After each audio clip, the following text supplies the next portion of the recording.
Más de 1.000 uniformados entre policías y militares intervienen en la penitenciaría del Litoral para retomar su control, mientras aumenta a 118 el número de muertos. Un viacrucis viven los familiares de los 118 asesinados. Los expertos de criminalística han identificado solo 24 cuerpos. Vamos a llevar a cabo una batalla democrática para defender el derecho al trabajo. El presidente de la República, Guillermo Lasso, insistirá en las reformas tributarias y laborales devueltas por la Asamblea. Luego de la disputa legal, Santiago Guarderas asumió la alcaldía de Quito y ya reemplaza a Jorge Yunda. Las noticias en Televistazo con Alfonso Espinosa de los Monteros.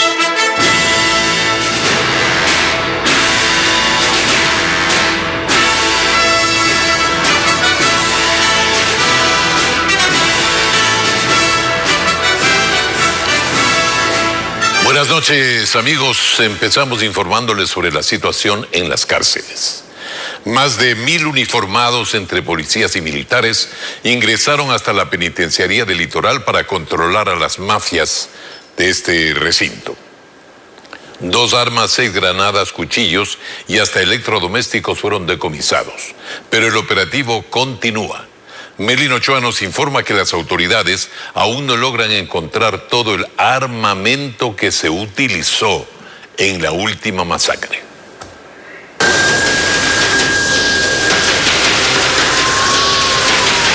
Masacre en penitenciaría.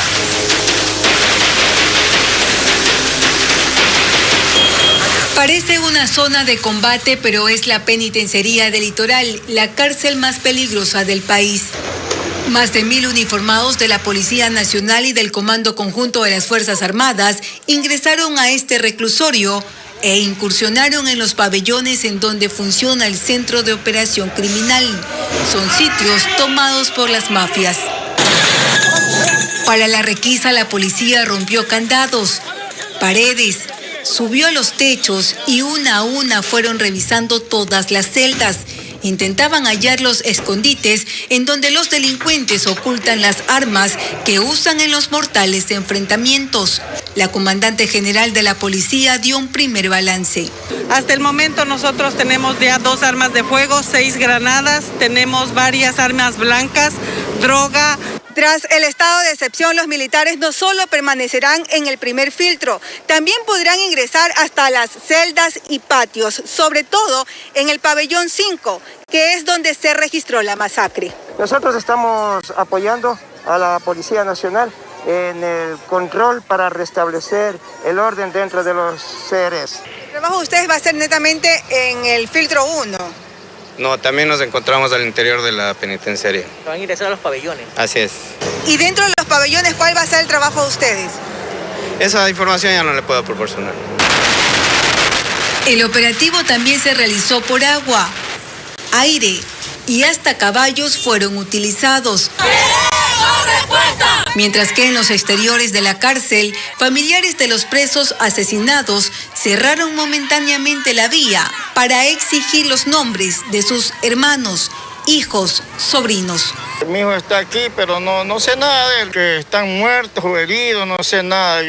La intervención arrancó en la madrugada de este jueves y continuará según lo indicó la comandante general Tanya Varela. Al inicio se decía que ya estaba controlado, luego ellos seguían con sus enfrentamientos. ¿Cómo garantizar ahora que está realmente controlada la situación? Ha sido un modus operandi de ellos siempre. Actúan, la policía opera, se tranquilizan, la policía sale, vuelven a operar, se tranquilizan. Por lo tanto, nosotros tenemos que seguir constantemente todos los días hasta que comprendan que quien tiene la autoridad somos nosotros, no ellos. Durante este jueves no había cobertura telefónica ni de internet en los exteriores de la cárcel. Se presume que se habrían activado inhibidores de señal para incomunicar a las mafias que usan este sistema carcelario para desde ahí ordenar crímenes, traslados de droga y otros delitos. La cifra de las víctimas por la masacre perpetrada este martes en la penitenciaría del Litoral aumentó a 118, según el Servicio Nacional de Medicina Legal. Hasta el momento, 24 cadáveres han sido identificados, mientras más familiares arriban desde varios puntos del país a Guayaquil para buscar información sobre sus parientes víctimas de la masacre. José Carlos Alvarado nos dirá cómo avanza este proceso.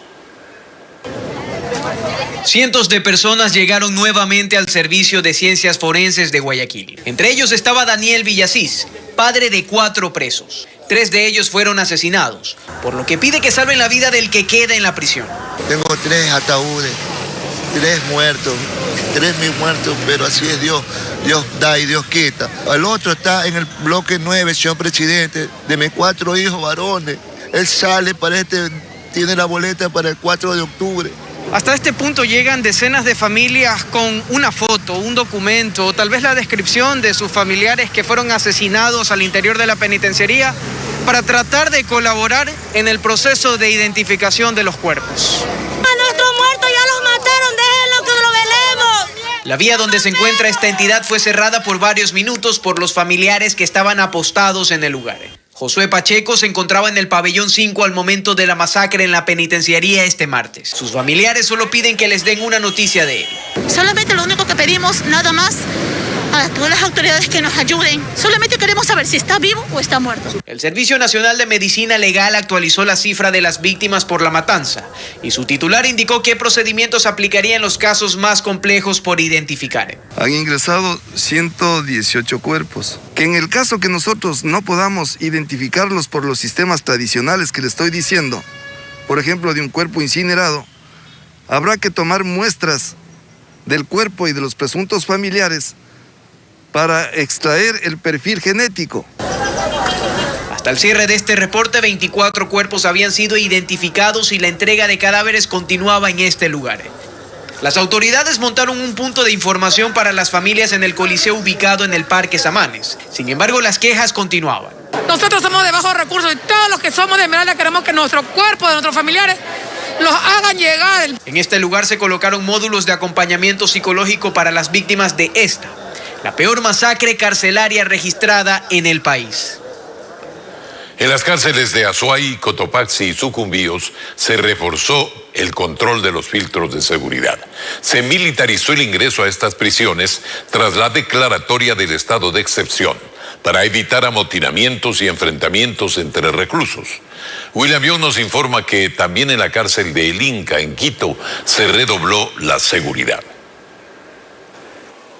La cárcel de Turi en Cuenca amaneció con más presencia militar. Los controles se extendieron a las vías cercanas a esta prisión, revisando los vehículos en busca de armas, municiones y explosivos. Estamos haciendo el control en la parte exterior del centro de rehabilitación. Bueno, por el momento no tenemos ninguna novedad. Está todo con tranquilidad. Tras el estado de excepción, las Fuerzas Armadas desplegaron más personal para vigilar el perímetro, junto a agentes de la policía, en una jornada extendida de 24 horas. Sin embargo, en medio de esta crisis carcelaria, el alcalde de Cuenca, Pedro Palacios, advirtió la preocupación de que luego de la masacre en la penitenciaría de Guayaquil, se intente trasladar a varios reos hacia la capital Azuaya. Que sí existe también la preocupación de que a alguien se le ocurra que bajo esta declaratoria puedan nuevamente generar un traslado de personas privadas de la libertad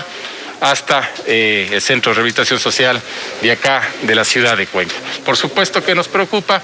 Mientras que en el Centro de Rehabilitación Social de Cotopaxi, todo pasa por los filtros de las Fuerzas Armadas, civiles, personal administrativo y policías. Nadie puede ingresar a esta cárcel sin ser revisado por los uniformados. Son 120 militares en el primer filtro de seguridad. A la vez nos encontramos realizando una seguridad en los exteriores, especialmente en el sector norte y este, que es donde se encuentra o donde ha habido los percances anteriores que tuvimos hace 2 meses. Las operaciones también se reforzaron en otras cárceles, como la de Sucumbíos. Se militarizó la seguridad del perímetro y la policía sigue a cargo de del control interno. En cambio, en Quito, en la cárcel de El Inca, familiares de detenidos llegaron a pedir información de los reos. En este punto se observó más presencia policial, pero sin militares.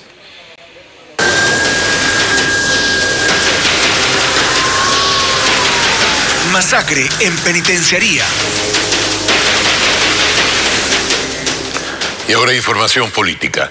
El presidente Guillermo Lasso insistirá en las reformas tributarias y laborales que contenía el proyecto económico urgente que ha sido devuelto por el Consejo de Administración Legislativa CAL. El mandatario dijo que emprenderá una batalla democrática, pero no precisó cómo serán aprobadas o cómo buscará aprobar las reformas. Paul Romero con el informe. Este jueves el presidente Guillermo Lasso visitó el cantón Otavalo, provincia de Imbabura, en donde participó de la entrega del proyecto de electrificación, readecuación de redes y alumbrado público de varias comunidades rurales.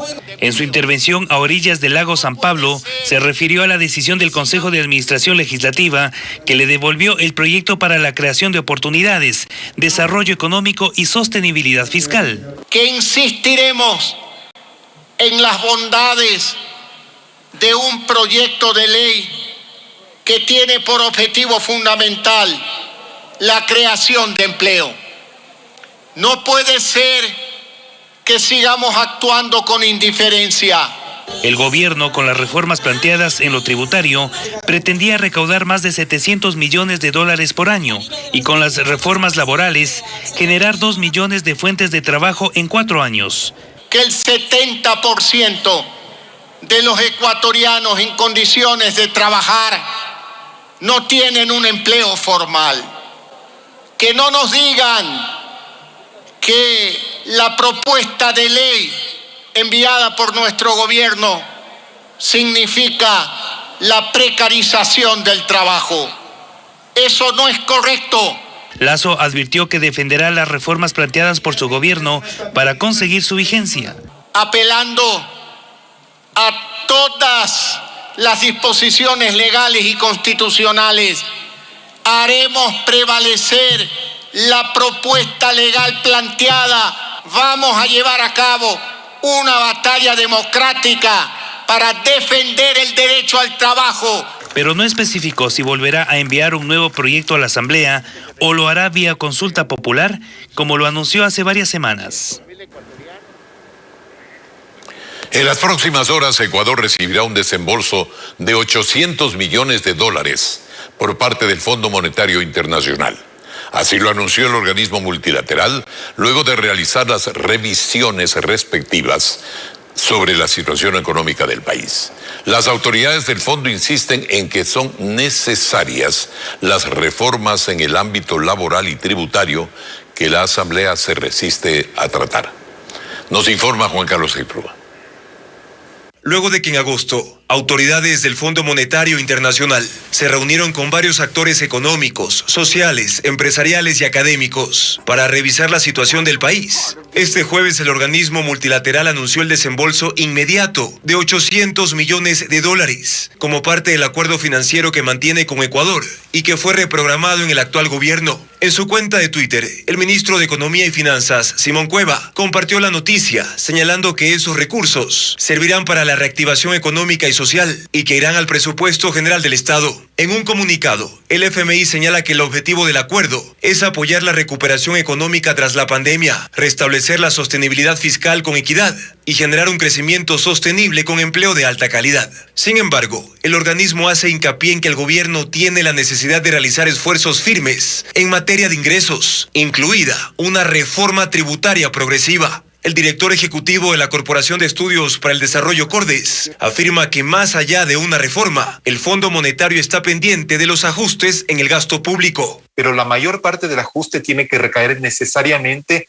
en una reducción del gasto fiscal. Esto no puede solucionarse exclusivamente aumentando los ingresos o los impuestos, porque eso tampoco es viable, sino que tiene que estar complementado necesariamente por un recorte en el gasto. En efecto, El FMI pide a las autoridades limitar el gasto público, reformas laborales, mejorar la transparencia y la competitividad también. Hasta el momento, Ecuador ha recibido del Fondo Monetario 4.800 millones de dólares en total. Se espera que otros 700 millones lleguen a finales de año, mientras el gobierno sigue cumpliendo las metas acordadas con esta institución en materia económica.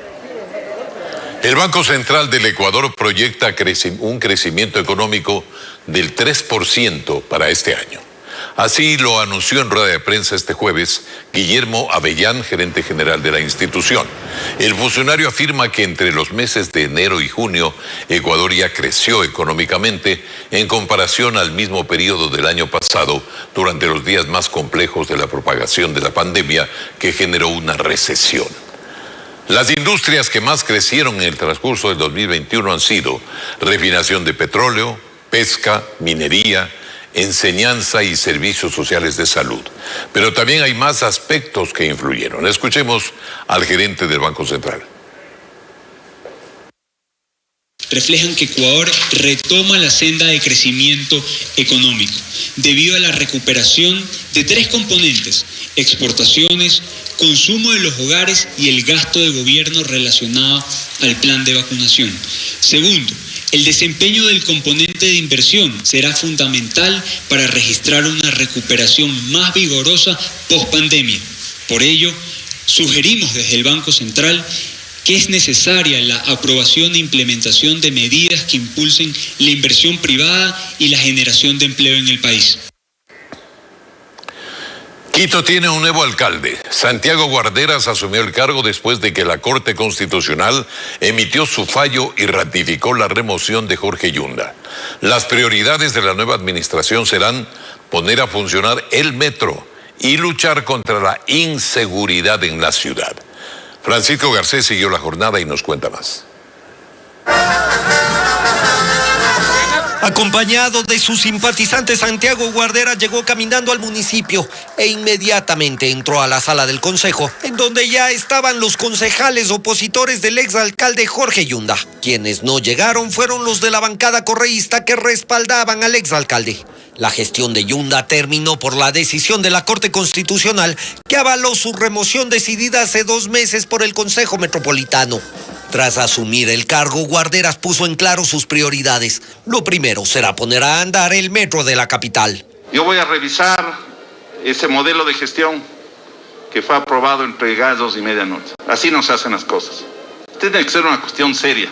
Tiene que ser un modelo que beneficie a los intereses de los quiteños y quiteñas. Explicó que otro eje será la seguridad y para ello coordinará con el gobierno nacional, la policía y las Fuerzas Armadas. Nuestra policía metropolitana también tiene que estar cuidando a la ciudad, a los ciudadanos. Y ahora yo quiero que en la reforma presupuestaria que va a conocer el Consejo, destinar un valor importante para seguridad. Su primera gestión fue emitir el Código de Ética del municipio, al que se deben ceñir todos los servidores, y aseguró que la auditoría a la gestión de Yunda se acerca. Vamos a hacer vamos a pedir una auditoría a la Contraloría General del Estado. No vamos a permitir contratos que se firmaron a última hora. Esos van a ser revisados. Vamos a ver si las transferencias que se hicieron en estos 2 meses se hicieron en el marco de la ley. Sus anuncios hacen a los concejales ser optimistas, pero conscientes de que en 1 año y 8 meses que queda de la gestión se deben tomar decisiones urgentes. No podemos seguir en esta inercia, no podemos seguir en estas broncas y en estas disputas.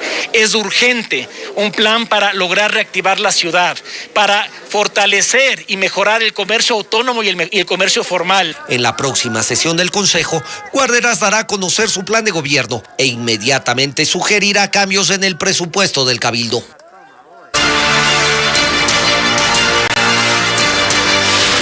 ¿Retorno de la guerrilla?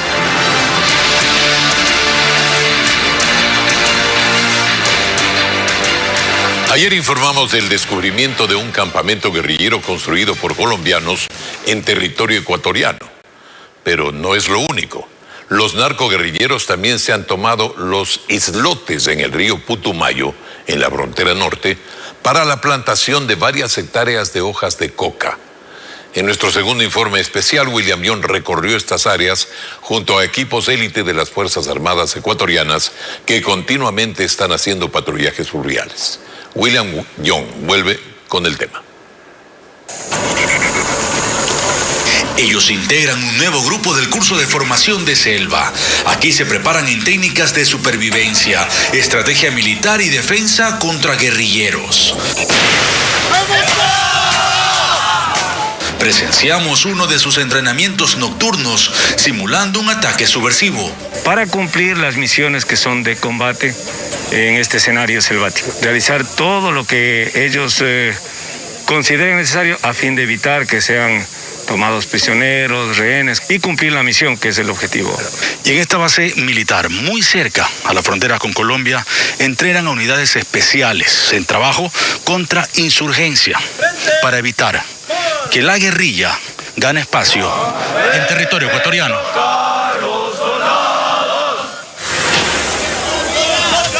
Al terminar este curso, estas unidades élite son las que patrullan toda el área limítrofe.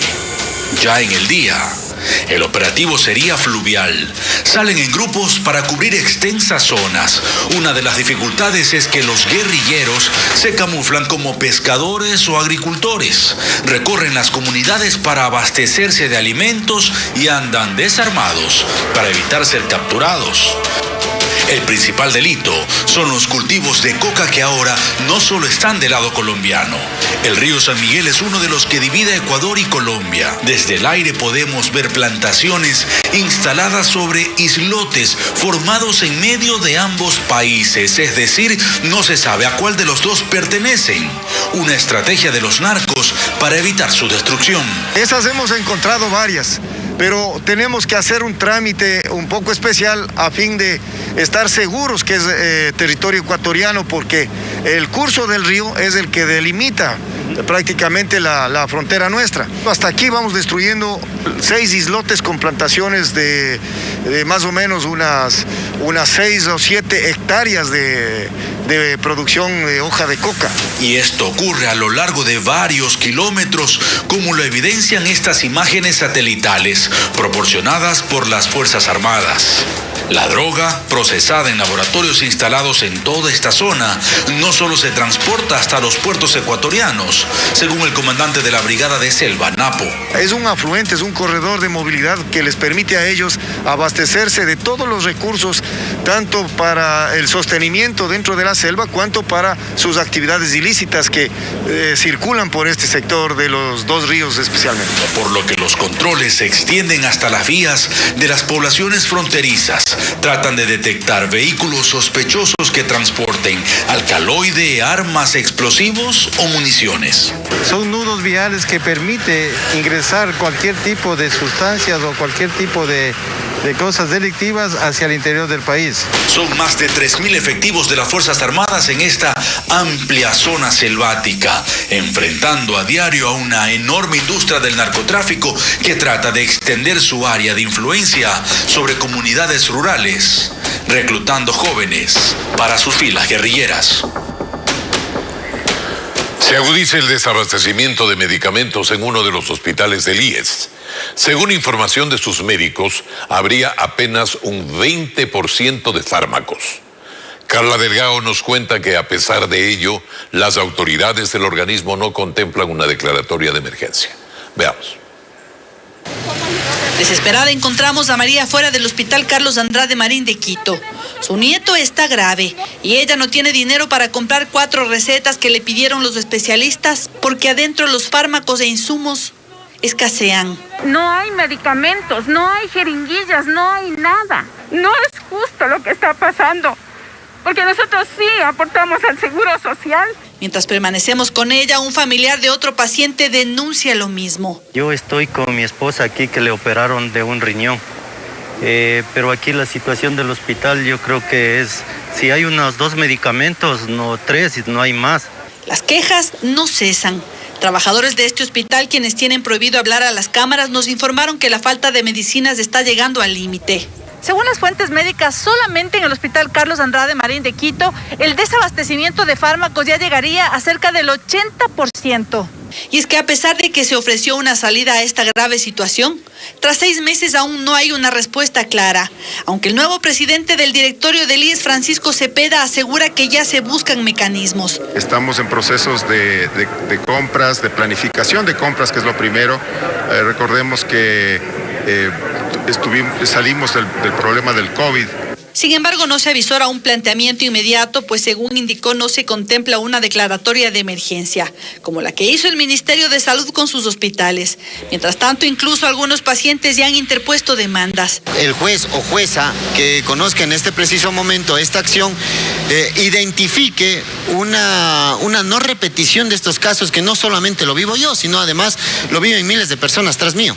Un viacrucis que no cesa y un tema que incomoda a sus autoridades.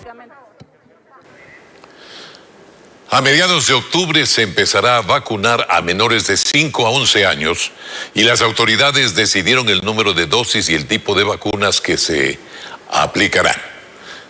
Hablamos del coronavirus, por supuesto. María Gabriela Carpio nos explica cómo se cumplirá este operativo. Es confirmado. El gobierno anunció los tipos de vacunas que se aplicarán a los niños entre 5 y 11 años desde mediados de octubre. La ministra de Salud, Jimena Garzón, indicó que en el caso de los mayores de 6 años se suministrarán 2 dosis de Sinovac con un intervalo de 28 días. En cambio, para los niños de 5 años se aplicará Pfizer, pero será una dosis reducida, equivalente a 1/3 de la dosis utilizada para un adulto, con un refuerzo después de 6 meses. Está previsto que en los próximos días el gobierno reciba 1 millón de vacunas Sinovac destinadas para los menores de edad. La decisión de inocular a este grupo etario se dio después de analizar la evidencia científica y los resultados favorables en países como Chile. Mañana empieza el juicio en contra del ex defensor del pueblo, Freddy Carrión, acusado de abuso sexual. Están convocados alrededor de 60 testigos, entre ellos los exministros Mauro Falconi y Gabriel Martínez. Jacqueline Rodas con pormenores. El ex defensor del pueblo, Freddy Carrión, quien cumple prisión preventiva en la cárcel 4 de Quito, enfrentará desde este viernes su juicio penal por posible abuso sexual. Entre la fiscalía, la víctima y el acusado, suman alrededor de 60 testigos y peritos convocados, además de las pruebas documentales. El Tribunal de la Corte Nacional que juzgará a Carrión está conformado por los jueces Marco Rodríguez, Walter Macías y Daniela Camacho. El abogado del ex defensor del pueblo tiene expectativas favorables sobre la sentencia. En mi criterio será una audiencia de cuando menos 2 o 3 días de juzgamientos, y si es que existe una justicia imparcial completamente y no atada hacia ningún interés, pues sepan ustedes que la sentencia será absolutoria. Este proceso empezó a raíz de los hechos ocurridos entre la noche del 15 y la madrugada del 16 de mayo pasado en el departamento del exministro de Salud, Mauro Falconi, que se hicieron públicos por este video en el que aparece su esposa, quien comparece como víctima del presunto abuso sexual. Ese día, Falconi habría llamado por teléfono al entonces ministro de Gobierno, Gabriel Martínez. En la audiencia se tomará el testimonio de ambos. La Fiscalía, además, abrió una nueva investigación por posible peculado, debido a que en el domicilio de Falconi se encontró $46.500 que tendrían que ver con la compra de pruebas rápidas para detectar COVID-19. Nuevas revelaciones complican la situación de la vicepresidenta de la Asamblea, Bella Jiménez. Una de sus ex asistentes declaró que el dinero que la legisladora le pidió era para pagar parte de una cirugía estética. El Comité de Ética de la Asamblea investiga a la legisladora acusada de pedir dinero por cargos en el legislativo. Francisco Garcés sigue el caso, nos cuenta. Scarlett Lindau fue una de las personas que compareció ante el Comité de Ética de la Asamblea, que investiga a la vicepresidenta del organismo, Bella Jiménez, acusada de cobrar dinero por los cargos entregados a sus colaboradores. Ahí Lindau hizo una revelación contra su ex jefa. Relató que la cuñada de Jiménez fue quien inicialmente le pidió $6.000 para darle el cargo. Explicó que después de varias conversaciones, el 3 de mayo, a través de un mensaje de WhatsApp, le insistió que pague y relató el contenido del mensaje. Negrita, qué pena andarte cobrando, pero es que Bellita tiene hoy la cirugía estética y necesita para la faja y para pagar la noche de la clínica. Explicó que por ello solicitó un adelanto de su liquidación en la empresa en la que había trabajado para hacer el pago y asumir su nuevo puesto en la asamblea. Le dije, espérame por favor hasta mañana, y me dijo, sí, no tengo problema. El 4 de mayo le entregué el cheque por $2.500 de Laboratorios Diva al portador, al señor Steven Jiménez, y él lo cobró el mismo día según lo que consta. La asambleísta me manifestó pues, que todo el tema del dinero lo trate siempre con su hermano, con Steven Jiménez. Para sustentar su testimonio, Lindao exhibió la copia del cheque entregado y la denuncia presentada en la fiscalía por el caso. También al comité compareció el hermano de la asambleísta investigada, Steven Jiménez, quien se presentó como un artista nacionalmente reconocido y dio otra versión sobre el cheque que recibió. Lo recibí por parte del señor Enrique Luces, que es el esposo de la señora Scarlett Lindao. Fue por la contratación a realizarse un evento en la casa de él. Los dos testimonios fueron parte de los que recoge el Comité de Ética del Legislativo que investiga a la segunda vicepresidenta de la Asamblea. Continuamos. Desarticulan una banda narcodelictiva dedicada a la contaminación de contenedores de carga lícita de exportación que salían desde los puertos marítimos de Guayaquil hasta Centroamérica y Europa. Esta banda delictiva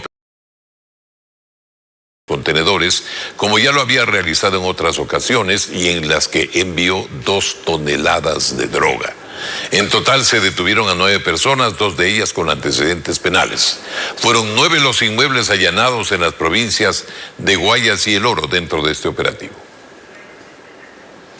Esta operación se la realizó en la ciudad de Guayaquil y El Oro, donde se realizó 9 allanamientos, teniendo como resultado 9 detenidos, 8 de los cuales fueron aquí en la ciudad de Guayaquil y 1 en la provincia del Oro. De los 9 ciudadanos, todos son de nacionalidad ecuatoriana, 2 tienen detenciones por robo, los 7 no tienen antecedentes. 5 minutos de terror vivieron los trabajadores de un negocio de venta de celulares ubicado en el nororiente de Quito. Los asaltantes simulaban ser repartidores de comida y entraron para cometer el atraco. Alex Pila con los detalles. Eran las 7 de la noche en la parroquia de Yaruquí, nororiente de Quito. De pronto, de manera violenta, ingresan 3 sujetos armados con todos los implementos de repartidores de comida. En imágenes se ve como uno de ellos acomoda la mochila para guardar varios artículos tecnológicos. Entraron prácticamente, el primero entró con una pistola, el segundo entró con un cuchillo y prácticamente después de unos 2 minutos entró el repartidor de comida. Byron es uno de los trabajadores que fueron sometidos. Para él es muy difícil olvidar lo que ocurrió esa noche. Presenció cómo agredieron al propietario del negocio. Me metió con un cuchillo prácticamente por la cabeza y no sabía tampoco qué hacer ni cómo reaccionar y me tiró al piso, me pateó y prácticamente me buscaba la parte de los bolsillos y me decía que dónde está la plata, y al verse tan asustado como no sabía dónde estaban los teléfonos, prácticamente me comenzó a patear en el piso. 5 minutos tuvieron los delincuentes para golpearlos, requisarlos y llevarse lo que más pudieron. A la chica que estuvo ahí le tocaron el busto, le abrieron la chompa, le abrieron también la parte del calentador. Prácticamente, o sea, le tocaron todas sus partes íntimas. En ocasiones, los delincuentes se disfrazan de repartidores de alimentos. En respuesta, la policía ejecuta operativos contra las personas que viajan en moto. En lo que va de este mes, se han detenido a 487 ciudadanos por diferentes delitos en Quito. Pero hace falta una ordenanza o resolución que regule las plataformas digitales que reparten comida, para que así se garantice la seguridad. La ola delincuencial en todas partes, en la provincia de Los Ríos, no cesa. Bandas de extorsionadores volvieron a amenazar y a disparar contra un local de venta de motos. Ya van 4 ataques en lo que va el año, pero hasta la fecha las autoridades no han sancionado a los responsables. Nuestro corresponsal Marlon Melo con el reporte. Violencia y extorsión atraviesan varios comerciantes en la ciudad de Babahoyo, en Los Ríos. En el último caso, 2 sujetos en moto dispararon 6 veces a la fachada de vidrio de este local. Una de las personas que se encontraba allí resultó herida tras el ataque. La afectada, Mabel Pilaloa, narra los momentos de angustia. Primero eran 30.000, luego nos dejaron en 15.000 y por último, como ya vinieron a darnos balas aquí a la casa, dijeron que como nos iban a cobrar hasta las balas, ya la tarifa ya subió. La propietaria de este asadero de pollo siente miedo porque desde ayer le envían mensajes para amedrentarla. Si quiere bala, quiere plomo o por derecha. Y es que en lo que va de este último mes, al menos 50 propietarios de negocios han sido víctimas de extorsionadores. 4 de ellos ya recibieron atentados y esta ola de delincuencia no ha disminuido pese a la militarización que tuvo Los Ríos durante 8 días. El comerciante Víctor Vargas exige a las autoridades tomar otras medidas. Para que esto no siga, porque ya se está escapando de la mano. Primero son con amenazas, amedrentaciones y balas. De que mañana van a ser con muerte y con sangre. Eso es lo que no queremos que pase. Sin embargo, William Martínez, jefe provincial de la policía, aseguró que estas redes de extorsión que están operando desde los centros penitenciarios ya están identificadas. Proceden a realizar llamadas extorsivas pidiendo dinero a cambio de darles algún tipo de seguridad o no atentar con esas personas. Los perjudicados han presentado la denuncia en la fiscalía, pero ningún caso ha sido resuelto aún. Las balas de los enfrentamientos en la penitenciaría de Guayaquil llegaron también a casas de sectores aledaños, causando pánico entre los moradores. Aseguran que sus vidas corren peligro, por lo que piden a las autoridades una solución a estos múltiples enfrentamientos de los que son testigos. Hablan los vecinos de la penitenciaría. Estefanía Arias dialogó con ellos. Don Helio descansaba en su hamaca cuando las balas de los enfrentamientos de la penitenciaría llegaron a la puerta de su casa. A la 1 de la tarde que yo estaba aquí leyendo las escrituras del Evangelio, ahí la bala golpeó, sonó duro ahí contra la vara de la puerta. ¿Y usted qué hizo? Yo me asusté, y al ver eso que la bala me quedé un poco ahí asustado, no me moví porque yo dije pueden venir más balas. Él vive al frente de la cárcel, en la cooperativa San Francisco, en el kilómetro 18 de la vía a Daule. Y aquí otros vecinos también encontraron casquillos. Es un peligro constante, ya los niños realmente no pueden ni dormir tranquilamente. Ellos escuchan las balas ya, mami, bala, entonces es un peligro, niña. Y aun cuando están al otro lado de la penitenciaría, los habitantes de este sector aseguran que no duermen tranquilos, pues cada vez que hay enfrentamientos, ellos lo escuchan todo. Los estragos de las riñas también llegaron incluso a la ciudadela La Rioja, donde las balas cayeron en 3 viviendas de la etapa Asturias. Pues tomamos las medidas del caso en suspender todas las actividades de la etapa y indicar a los residentes que se mantuvieran dentro de sus casas. Justamente el día de ayer se encontraron perdigones en lo que es la área social y también en casas más cerca de lo que es a estas áreas, ¿no? El amotinamiento también provocó caos vehicular en la vía Daule, pero se extendió a otras avenidas aledañas, como la Perimetral y la Narcisa de Jesús. Decenas de personas quedaron atrapadas en el tráfico por más de 7 horas. Hay personas que no pudieron salir y hay otras personas que no pudieron regresar. Hasta eso no les queda más que quedarse en casa y seguir viviendo en medio de la incertidumbre, esperando no ser víctimas colaterales. Nuevas disposiciones del COE Nacional para la reactivación de varios sectores económicos. En la primera fecha por las eliminatorias mundialistas, la selección ecuatoriana jugará con el 40% de público. Además, se reactivarán los bares escolares en las unidades educativas. Rafaela Hermida nos amplía la información. Los planes de reactivación en el país continúan. El jueves 7 de octubre, la selección ecuatoriana de fútbol recibirá a su similar de Bolivia con un 40% de público. Ha dispuesto la conformación de una comisión de seguimiento y control que verificará el cumplimiento estricto de las medidas de bioseguridad contempladas en los protocolos presentados y aprobados. Es decir, se podrán vender cerca de 24.000 entradas para el partido que será a las 7:30 de la noche en el Estadio Monumental en Guayaquil. Además, el COE Nacional aprobó el incremento del aforo en el transporte escolar al 75%. Toda medida del COE Nacional tiene un seguimiento y una evaluación. Estos aforos, obviamente, de acuerdo avance el plan de vacunación de niños y adolescentes, se irán revisando. Y precisamente es el avance de la vacunación en adolescentes lo que permitió la autorización de bares en las unidades educativas que tengan aprobados los protocolos de bioseguridad para su retorno a clases presenciales. Es fundamental que esta actividad también empiece a reactivarse de manera ordenada y segura. Sobre todo, se irá incrementando conforme se sigan aumentando aquellos planteles que se autoricen sus protocolos para el inicio semipresencial. El 15 de octubre iniciará la inoculación de niños y niñas de 5 a 11 años. Las autoridades hacen un llamado a la ciudadanía a seguir con el proceso de vacunación y mantener las medidas de bioseguridad para evitar un rebrote del COVID-19. Por primera vez llegan a Ecuador 2 de los denominados superautomóviles. Esto sería una muestra de que la industria automotriz se está reactivando y el comercio automotriz. Nos explica Ana María Palacios, nos cuenta más sobre estos vehículos de superlujo.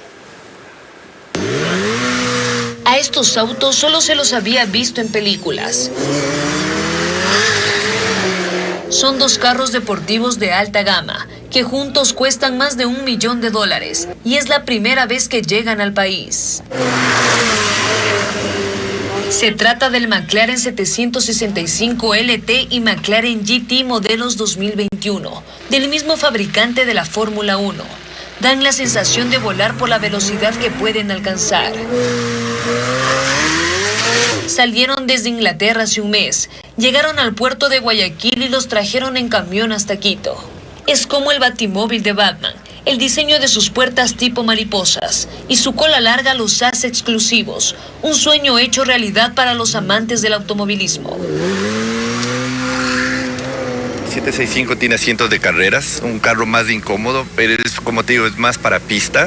Pero también puedes usarlo en la calle. Y el plateado es un carro que es un poco más cómodo, los asientos son más cómodos, todos los dos tienen interior de cuero. Pero como te digo, este es más fácil de entrar, de salir, más cómodo. Es un carro que lo puedes usar a diario. Se han fabricado 765 vehículos de este modelo, con estas características, únicos, numerados y personalizados. 3 están en Sudamérica, Chile, Brasil y ahora en Ecuador. Según el experto Jimmy Ballesteros, en los últimos meses ya se ha reactivado el mercado automotor. Ahora estamos trayendo carros semi-híbridos que pagan menos impuestos. Afirma que se continuará trayendo al Ecuador autos de esta marca británica mundialmente reconocida, un hito en la industria automotriz. Bien amigos, aquí estamos concluyendo y les agradecemos por la atención. Mañana muy temprano las noticias, 5:55. Y desde luego nuestra emisión nocturna también. Que pasen muy bien. Buenas noches.